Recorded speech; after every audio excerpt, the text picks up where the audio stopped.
ആളുകൾ ചിരിക്ക. സ്കൂളിൽ നാണക്കേടായി. നീ നിന്റെ അപ്പനോട് പോയി ചോദിക്കണം. ചെല്ലിപ്പോ.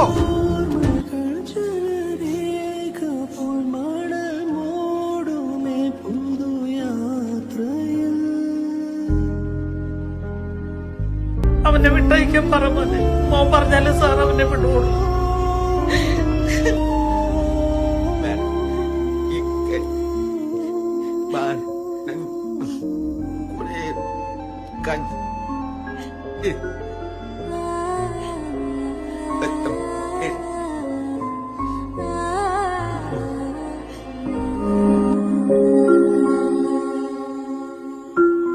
നിയമത്തിന് ക്ഷമിക്കാൻ പറ്റില്ല, പക്ഷെ നമ്മൾ മനുഷ്യന്മാർക്ക് ക്ഷമിക്കാൻ പറ്റും സാറേ.